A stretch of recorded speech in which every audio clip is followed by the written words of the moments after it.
ഇന്ന് തന്നെ ഡൗൺലോഡ് ചെയ്യൂ. കാണൂ നിങ്ങളുടെ ഫേവറേറ്റ് ഷോസ്. ഈ ചടങ്ങിൽ പങ്കെടുക്കുന്നില്ല എന്ന് പറഞ്ഞ് അച്ഛൻ പിണങ്ങി ഇറങ്ങിപ്പോയി. അച്ഛന്റെ സമ്മതമില്ലാതെ വളകാപ്പ് ചടങ്ങ് നടത്താൻ തീരുമാനിച്ച പിന്നെ അച്ഛൻ അതിൽ പങ്കെടുക്കോ? എന്നിട്ട് അച്ഛൻ തിരിച്ചു വന്നില്ലേ? അച്ഛൻ തിരിച്ചു വന്നു. പക്ഷേ ചടങ്ങിൽ പങ്കെടുക്കില്ലെന്ന് പറഞ്ഞ് മുറിയിലേക്ക് പോയിരിക്കുക. ആ കൺഫ്യൂഷനില്ല ഞങ്ങളെല്ലാവരും. എനിക്കൊരു കൺഫ്യൂഷനും ഇല്ല. അച്ഛനൊരു കാര്യം തീരുമാനിച്ചാ അത് മാറ്റാൻ പിന്നെ ആർക്കും പറ്റില്ല. അച്ഛൻ മുറിയിൽ ഇറങ്ങി വരാനും പോകുന്നില്ല, ഈ ചടങ്ങ് നടക്കാനും പോകുന്നില്ല. അങ്ങനെയൊന്നുമല്ല ലക്ഷ്മി. ചടങ്ങ് നടക്കും. പക്ഷേ അച്ഛൻ കൂടി പങ്കെടുത്താൽ മാത്രമേ ഈ ചടങ്ങ് നടക്കൂ.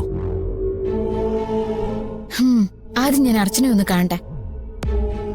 ചേച്ചി വാ, കാര്യങ്ങളൊക്കെ ഞാൻ പറയാം. അർച്ചനേട്ടത്തി ആകെ വിഷമിച്ചിരിക്ക.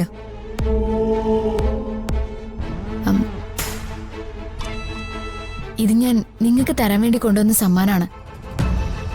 സച്ചേട്ടൻ ഇത് വാങ്ങിക്കണം.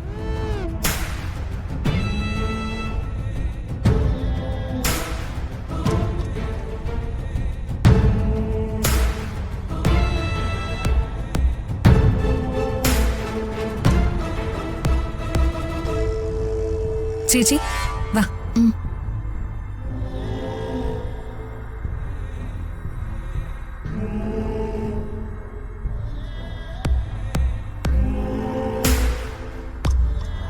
ഇവളെന്തിനാ ഈ സമയത്ത് വന്നത്? വളകാപ്പ് ചടങ്ങിന് ഇവളെ ആരാ വിളിച്ചത്? സച്ചി തന്നെ ആയിരിക്കും, അല്ലാതെ മറ്റാരും വിളിക്കാൻ ഒരു വഴിയില്ല.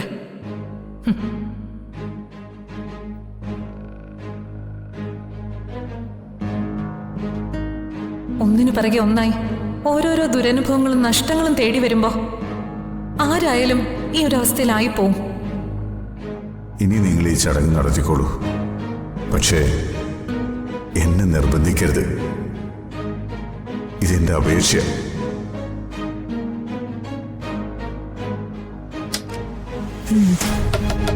ഏട്ടത്തി, ഏട്ടത്തി, വാതില് തുറക്ക്. ഇതാരാ വന്നിരിക്കുന്നേ നോക്കേ.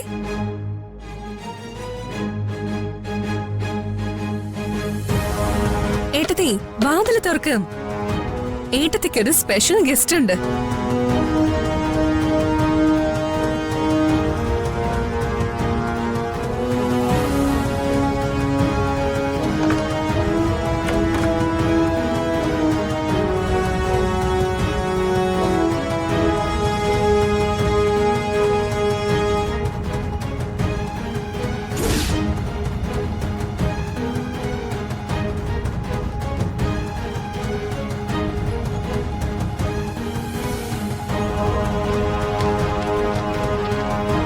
അർച്ചന, ഞാൻ തനിക്ക് ചേർന്നൊരു ഭർത്താവല്ല.